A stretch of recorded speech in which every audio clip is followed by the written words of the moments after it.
Halo, selamat siang. Ketemu lagi dengan saya, Mabuk Sanjaya. Selamat datang di kelas saya. Hari ini saya ingin menjelaskan bagaimana sih kontribusi pisang terhadap perekonomian Indonesia dan internasional. Pisang kali ini saya menjelaskan pisang saya ini usianya kurang lebih 3 bulan, 4 bulan lah ya.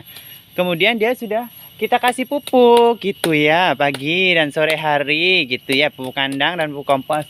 Hasilnya ini ada berapa sisir nih. Ini bisa digunakan, ini segini 4 bulan ini bisa dapat, kalau dibikin keripik nih ya, bisa dapat berapa ratus ribu untuk menyambung hidup ke depannya. Kemudian ini yang 8 sisir satu tandan ini juga bisa gitu. Itu Bu Erni tadi Bu Erni habis berkontribusi tuh dia tuh. Sekarang beres-beres kuku dia.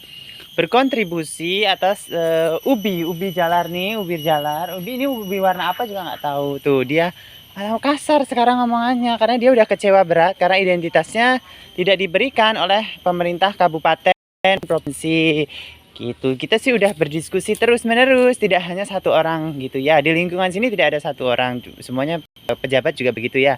Ini pisangnya juga nih ya. Nih, 1, 2, 3, 4, 5, 6, 7, 8 sisir satu tandan. Kemudian ini daun cukanya karena pupuknya sudah habis, harusnya saya semprot. Jadi dia ada kutunya atau sindap gitu ya. Tuh. Seharusnya ada dikasih nih, jadi jelek jadinya. Tapi nggak jelek-jelek juga sih sebenarnya. Yang penting buat bisa makan, buat menyambung sehari-hari. Untuk melihat mereka yang kena hukuman juga gitu ya. Apakah yang kena hukuman tersebut lebih baik dari kita atau tidak gitu ya. Hukum kan ada banyak gitu ya. Terus ini juga ada pisang gitu ya. Terus nanas, terus pisang juga, itu kelapa sawitnya satu udah tumbuh gitu ya teman-teman ya. Jadi pisangnya ada berapa pas bulan ini sampai dia matang gitu ya, kita tunggu, kita pupuk. Kurang lebih ada 3 pohon, 3 tandan untuk pisang, apa ini, pisang awak ya.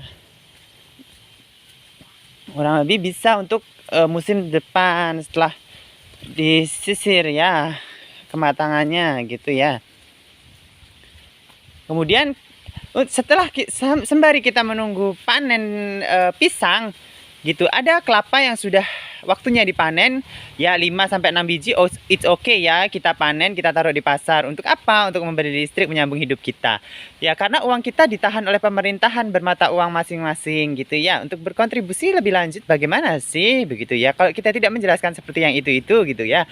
Sembari menunggu panen pisang, kita ambil juga ini namanya ya, jantung pisang untuk makan kita sehari-hari, kurang lebih ya 1 sampai 2 hari 3 orang. Kalau satu orang ya bisa 3 hari baru selesai gitu, baru habis gitu ya. Kalau 3 orang ya sehari sudah langsung habis gitu ya teman-teman ya. Tergantung dalam kondisi rumah gitu ya. Rumah saya ada di seluruh dunia, kita belinya seluruh dunia aja gitu. Kecil segitu juga nggak apa-apa, 4 ruangan, 1 ruangan, saya kayak kos-kosan juga nggak masalah. Yang penting kita bayar lunas gitu ya. Kalau ada yang menyewa ya langsung transfer aja gitu. Ini ada pisang juga. Ini pisang muli. Pisang muli buah. Terus ada juga, ini juga pisang muli juga ini. Nih. Ya. Juga gitu. Apa sih yang dirasa ketika banyak tumbuhan baru yang tumbuh dan berkembang biak? Ya kita tentunya pusing. Pusing kenapa? Kita butuh pupuk yang lebih banyak untuk mendapatkan mutu dari pisang yang kita kelola, yang kita panen, yang kita tanam. Ya kan, agar lebih stabil perekonomian kita dan kualitas hidup kita gitu ya. Kemudian kualitas udara juga berpengaruh juga di lingkungan ya teman-teman ya. Ini sudah mulai tumbuh. Ini bawang putih nih, bawang putih. Saya diemin, nggak ada pupuk, udah biarin aja. Gagal sih sebenarnya, karena kita juga memupuk tanah kita dengan hasil-hasil yang seperti itu. Yang gagal itu jadi pupuk sebenarnya ya teman-teman ya. Tidak ada yang gagal di dunia ini asal mereka mau dan tahu cara bagaimana mengelola barang yang tadinya negative value jadi added value. add value untuk apa? Untuk kebutuhan kita yang semakin meningkat atau menjadi kelas sosial menengah ke atas. Kalau masih menengah ke bawah, ya kita santai-santai saja. Tapi kalau buat kita yang menengah ke atas, yang berpatokan pada mata uang USD dan Yen, tentunya jadi ekstra gitu ya teman-teman ya, karena kita kelasnya kelas menengah ke atas keluarganya, walaupun rumahnya sederhana tapi kita sembari bereskan, karena pendidikan itu adalah untuk menentukan kelas kita, kelas sosial kita yaitu menengah ke atas gitu ya teman-teman ya. Jangan salah loh ya, kelas kita kelas menengah ke atas gitu ya. Ini pohon apa ya, saya lupa. Ini terus kacang, terus terongnya sudah saya panen kembali. Ini adalah panen yang kedua. Ini ya, terongnya udah panen yang kedua yang kita konsumsi sehari-hari saja gitu. Kurang lebih 1 bulan 3 sampai 4 minggu yang lalu kita panen gitu ya, untuk kita sambal gitu ya setidaknya ya. Kemudian kita terongnya kita panen lagi untuk kita sayur terong kembali gitu ya teman-teman ya. Jangan salah gitu ya.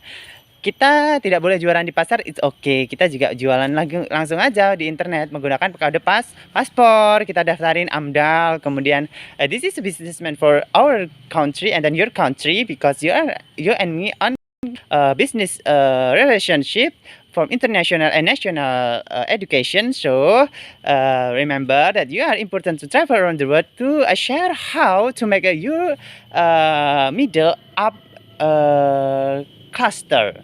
Okay, we have a middle up cluster for our generation. Assalamualaikum, goodbye. I'm a Muslim forever from Indonesia, Southeast Asia.